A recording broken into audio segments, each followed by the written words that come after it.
Secara umum, novisiat itu satu masa inisiasi kepada hidup religius.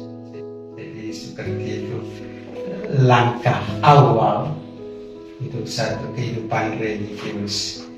Karena itu setiap orang religius harus mulai dengan masa novisiatnya.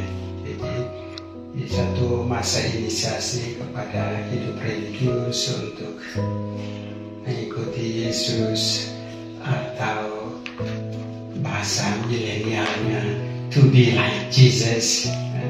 Dari dialog dengan Pater Alo waktu dia masih hidup, dia justru lebih ingat pada waktu itu, waktu dia memberi nama itu, dia beri refleksi mengenai peranan sabda itu, Pak.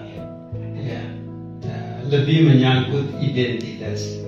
Nama SPD yang pada waktu itu kuat sekali dibicarakan, nama kita adalah misi kita. Our name is our mission. Formasi kita sudah itu mulai dari novisiat. Jadi pembentukan awal. Bentuk awal, novus itu novum ya. Novum artinya baru. Jadi apa orang baru di novisiat? Sudah ya. Lalu apa? Jadi yang dipelajari atau harus diperoleh di masa novisiat itu awal dasar sebenarnya serikat. Mulai dari konstitusi, secara kongregasi, itu yang pertama yang harus dipelajari.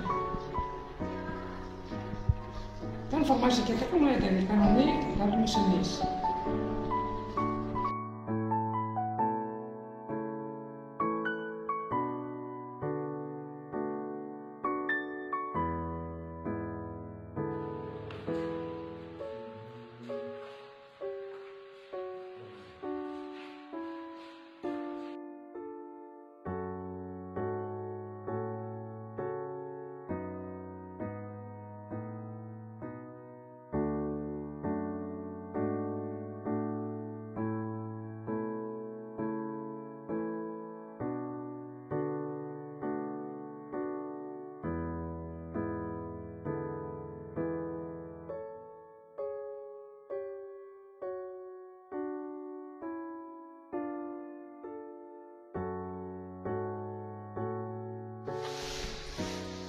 Pada mulanya adalah firman, firman itu bersama-sama dengan Allah, dan firman itu adalah Allah.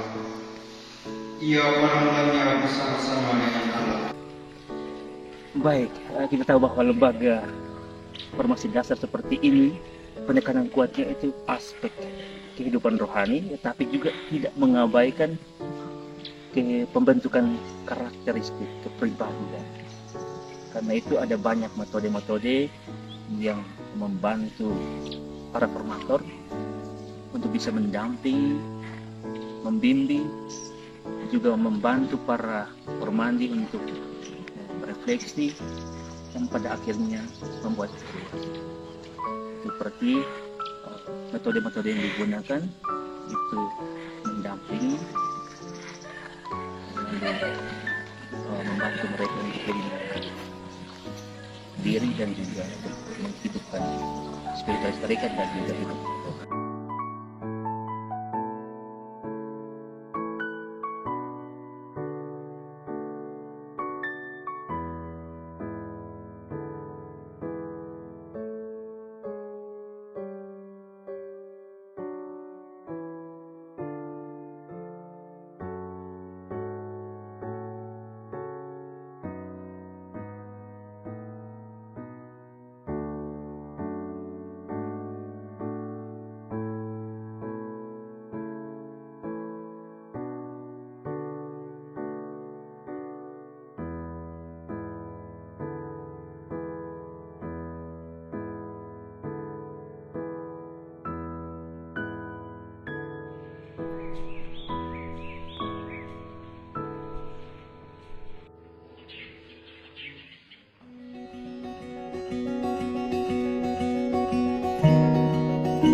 Ya, novisiat dalam hidup religius itu satu masa yang dituntut dari hukum gereja supaya orang disiapkan secara intensif, mendalam berkaitan dengan kehidupan religius yang dia hendak masuki. Dan hidup religius itu bermacam-macam sesuai dengan pendiri spiritualitas dari kongregasi tertentu, maka masa itu menjadi masa pengenalan secara mendalam berkaitan dengan spiritualitas kerohanian dari pendiri kongregasi tersebut. Ya. Sekaligus juga pematangan panggilan,